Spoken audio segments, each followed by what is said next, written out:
Welcome to Sangeetha Anbazhagan channel. எல்லாருக்கும் வணக்கங்க. இன்றைக்கி நம்ம ஒரு அருமையான வரலட்சுமி நோன்புக்கு பூஜை அறையில் போடக்கூடிய ஒரு கோலத்தை தான் பார்க்க போகிறோம். வாங்க வீடியோக்குள்ளார போயிட்டு எப்படி போடலான்னு பார்க்கலாம். இந்த கோலம் 3 புள்ளி நேர் 3 ரொம்ப சிம்பிளுங்க. அதே சமயம் ரொம்ப அழகாகவும் இருக்கும்.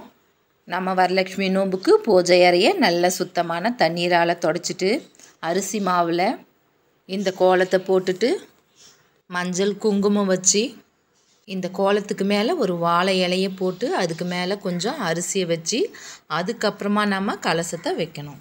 அப்படியே இந்த தகவலையும் தெரிஞ்சுக்கோங்க. நம்ம கலசத்தில் ஒரு 3 லவங்கப்பூ, 3 ஏலக்காய், 3 பட்டை, இதோட தங்க காயின் இருந்தால் வைக்கலாம். அப்படி இல்லாட்டி நம்ம போட்டுக்கிற மோதிரம், கம்மல் ஏதாவது ஒரு தங்க பொருளை கலசத்துக்குள்ளார வைக்கணும்.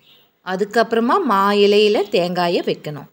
வரலட்சுமி நோன்பு அன்னைக்கு நாம் இந்த கோலத்தை போட்டு நான் சொன்ன இந்த மாதிரி கலசத்தை உட்கார வச்சோன்னு வச்சுக்கோங்க. சகல சௌபாகியங்களோட அந்த வரலட்சுமி தேவியை நம்ம வீட்டில் குடிக்கொள்வாங்க. இந்த கோலம் ரொம்ப ஈஸியாகவும் இருக்கும், அதே சமயம் சிம்பிளாகவும் இருக்கும்.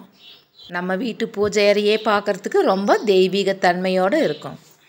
இந்த மாதிரி கோலத்தை தொடர்ந்து பார்க்க நம்ம சேனலை சப்ஸ்கிரைப் பண்ணாதவங்க சப்ஸ்கிரைப் பண்ணுங்கள். மீண்டும் ஒரு ஆன்மீக கோலத்துடன் உங்களை சந்திக்கிறேன். நன்றி, வணக்கம்.